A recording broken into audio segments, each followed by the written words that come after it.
right? It's a Scott-Bowman method. Scott-Bowman method means Scott was a scientist who developed this method to prepare phenyl benzoates. So now what is happening here? Sodium phenoxide ion is formed. First of all, sodium phenoxide ion is formed. How? What happens? Phenol is treated with benzoyl chloride, right? I'll wait the reaction. You can see here, first of all, you can see an ion called sodium phenoxide ion and then benzoyl chloride, right? It is treated with benzoyl chloride and you are going to get the product called phenyl benzoate plus a byproduct called sodium hydroxide. So what is happening here, that is sodium phenoxide ion.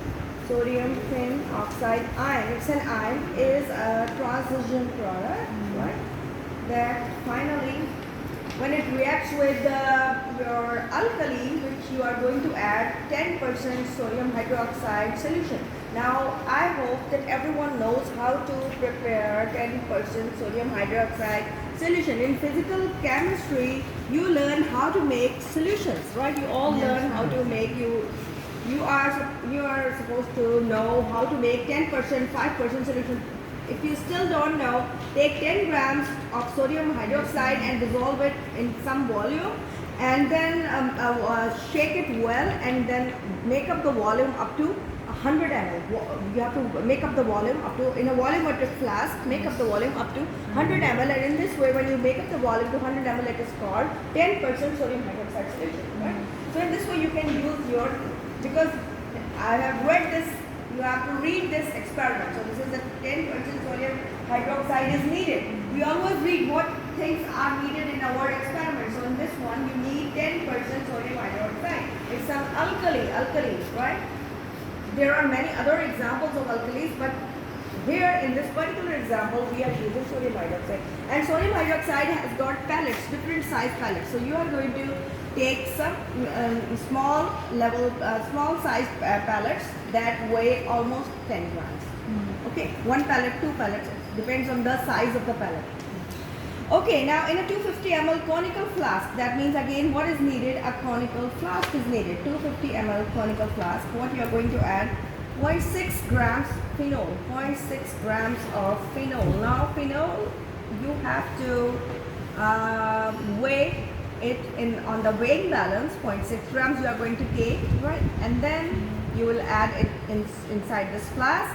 And then what is you are going to do? In a 9 ml dissolve 0.6 gram phenol in 9 ml 10% sodium hydroxide solution. Now in a separate test tube, you are going to make first of all sodium hydroxide solution, right?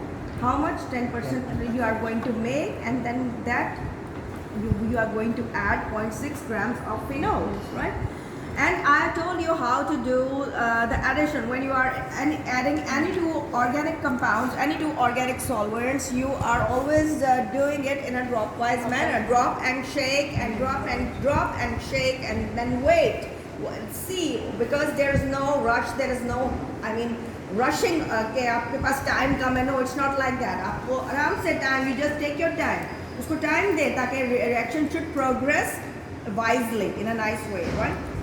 There is no vigorous action that has to be taken. Okay, so now in a 250 ml conical flask, dissolve 0.6 gram phenol in 9 ml 10% sodium hydroxide solution and add into 1 ml benzoyl chloride. Now what you are going to add? 1 ml of benzoyl chloride. Now keep that thing in your mind that benzoyl chloride is a very toxic solvent. It's very pungent. It causes lots of irritation. So please wear your mask when you are dealing with benzoyl chloride, and wear proper goggles. If you have a glasses, just wear glasses because it is very pungent. It can cause irritation in your eyes. It's so pungent that it can go into your mouth, and after you will have a very, आपका सारा मुंह कड़वा हो जाएगा, right? You will feel, oh my God, it's very toxic. You are supposed to use a fume hood. This is called a fume hood. It has got an exhaust fan. इसमें अंदर सिर्फ हाथ, you just need to put your hands inside it, and this is a fume hood, and there is an exhaust fan, and you are supposed to do this mixing of benzoyl chloride in this fume hood. अगर ये काम करता है, go and ask. You will ask from the Mr. Irfan if it's working or not, and you just पहले ये काम कर रहा था, I will check it कि कर रहा है नहीं कर रहा. So you need to do all the pungent, mixing of the chemicals in the fume hoods. Everyone should know what is the function of fume hood. अब ये चीज़, this is a question can be asked from in your exams. What is a fume hood? Right? What it is used for? What is this portion? Right? This is a full portion. Why it is made? कभी सोचा आपने ये किस लिए बना हुआ? Have you ever used this? कभी किसी टीचर ने बताया कि ये कैसे, ये क्या है? अजीब बात है, इतने टीचर्स ने आपको MA काजी में पढ़ाया and you are not known about this fume hood. कि ये fume hood इसलिए होता है, it has got an exhaust, and every experiment that has got pungent chemicals, that have got volatile solvents, we always do their mixing over there, right? उसमें exhaust fan है, उसमें आपके only उसमें नीचे आ जाएगा. If you just put the shutter down, your hands are only inside it, and then the fumes are just going out from that passage. There is an exhaust fan inside it, so it's for that. Okay. And to avoid fumes, we do one more thing also when in a reaction. What is that method? If you do not want to inhale fumes, what is that method? If you are doing some sort of a reaction mixture and you do not want the fumes to escape, what is that method? Okay, this is the question. इसको याद करेगा, सोचिएगा. नहीं. Okay, now let's get back to the experiment. The completion of the reaction. How you are going to know that your reaction is completed? Is indicated by the disappearance of the smell of the benzoyl chloride. As I just told you that benzoyl chloride has a very pungent smell. So the disappearance, that means that there will be no smell left, and you will come to know that your reaction is completed, right? Now at 20 ml of, now you would be having a 20 ml of water, cold water hoga yahan pe, yes, at 20 ml of cold water to the flask. In this flask you are going to add this water. Filter the crude phenyl benzoate in a Buchner funnel with suction wash with cold water. Drain well by pressing between the funnel. Okay, so now what is happening that when you add cold water into it, that means what it's not, this amount is not water soluble, and you are going to get what? You are going to get the precipitates of phenyl benzoate, right? Initially, what happened that this phenol, it reacted with this sodium phenoxide ion, right? And it formed this product. And in the first step, please your phone अपने बंद करा करें जब आप बात करें. What is this? Do not, your phones are not supposed to be on. So you are going to get the sodium phenoxide ion. This is not actually the reagent, ठीक है? This is a transition product. When you are going to do the calculation, इसको नहीं बीच में लिख के calculate कर लीजिएगा. What is happening here? That phenol is treated with benzoyl chloride. Benzoyl chloride is treated with phenol, and you are going to get what? The sodium phenoxide ion, which is then benzoylated. Then again it's a benzolation reaction. Then it is benzoylated, and you are going to get the product called phenyl benzoate. Now after that, when you got the product, you are going to filter it on the funnel just in the same way as you did before. You will get the precipitates. Inshallah, this time you will get the precipitate, and then you are going to do the washing. I told you how to do the washing. You are going to wash your compound by pouring a little amount of solvent over your precipitates, and it will drain off. The impurities will be drained off, and the solvent will be drained off, and you will be left with the product, your product, that is phenyl benzoate. And then you will it is mentioned here that you are going to recrystallize the crude product. Now you have a crude product. What is a crude product? Crude product is the product that is being, just being formed, and it's not being purified. Right now you are going to purify it, right? And how you are going to purify it? By method of recrystallization. This is called. These things can all be asked from you in your MCQ type of exams, in your Viva exams. These are very important things. See, the experiment is very sharp, but it has got so many steps. It has got a lot of steps in it, and you need to learn all these steps, right? And then you are going to calculate the percentage yield by applying the same formula which I just told you, that percentage yield equals to practical yield over theoretical yield into 120. And you are going to get, and what is your practical yield? Your compound, what you have prepared is your practical yield. over. And then you will record the melting point of your compound. And then you will write the melting point. You will calculate the percentage yield. Your experiment will be over. It's gonna end this way. You got it? Yes, ma'am. Yes, ma'am. Thank you. Now here students are mixing benzoyl chloride in the reaction mixture. You can see the students, they are working in the fume hood. They are working in the fume hood. I'll show you how they are doing it.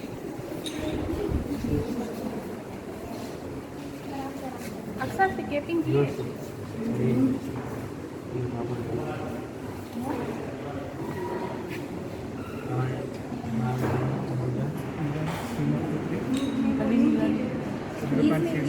इसमें डालती थी बनी में चली थी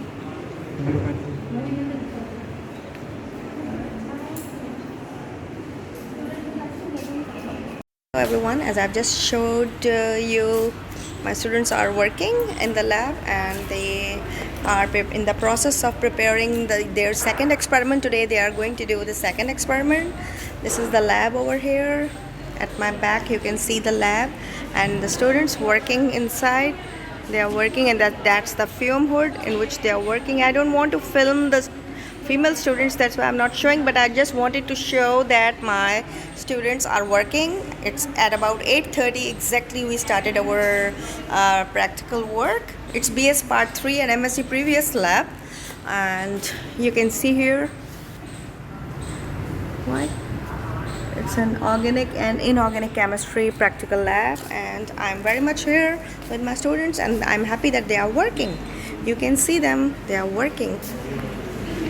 See, all are near that fume hood. Now today they learned how to use a fume hood, and they told me that up till now not a single teacher of Dr. M.A. Kazi ever told them, ever explained them what is the use of a fume hood. Why do we use this fume hood? So maybe teachers have told them, they have explained to them, but students mostly they are with this opinion that they don't know what is this fume hood. So today at least now they know what it is and how it is being, why it is used, and why we use it for the volatile, all the volatile reactions to take place. We always do the mixing in the fume hood. So I'm happy they are doing their work. So they are over there. I guided them, I explained them, I told them how to calculate that, because after that they are supposed to do the calculate the percentage yield of their prepared organic compound. 30 minutes you need to do the vigorous shaking, so do it. Keeps on doing, and when you are tired, shift it to the next boy, give it to him, he can do it. Still you can't see the product forming. Yes. Just wait for a moment, let me see. No, still no. You need to do the vigorous shaking, so do it and shift your duty to the other member. Okay, you are working in a group, so this is the benefit of working in a group, that yes, you can shift your duties. And note down the time. Where did you note it down the time? Okay, prepare your journals now. Girls, don't mess, start your journals till they are doing, and stand with them so that you can see what they are doing. Unke saath khade ho. Now what we are doing, we are just simply transferring our product. Open it up. And you are going to press it between these folds of the filter paper. Now we usually take 1, 2 to 3 filter papers to dry them. Just wait, let it dry. See the product? You can see here? Yes, okay, you have the product now. Now the next step is to recrystallize it, but first you need to dry the solvent, as I mentioned it earlier. Yes. That you need to, we do not need the weight of the solvent, because we only need our product. Yes. Right, and that product is your practical yield, right, and its accurate weight is needed. So for that you need to remove this solvent that is seen over here. You can see the solvent. Yes. See, So now what you're going to do that leave it here for air drying. Now this is called air drying. What we are doing right now? This is called air drying. It's lying in the open atmosphere. So this is air drying. You can come closer so that you can also see. Come closer. What we are doing, we are shifting what we have done. Your compound was initially in this funnel, right? So we just took out that filter paper and we put it just on the table. Now what we are going to do in the next step is that you are going to, when it's becoming a little bit more drier, you're going to, with the help of a spatula, you will scratch it and you will put it on the different filter paper so that it gets more drier, and then you're going to keep it in the oven for a few minutes. This is how you're going to proceed with it.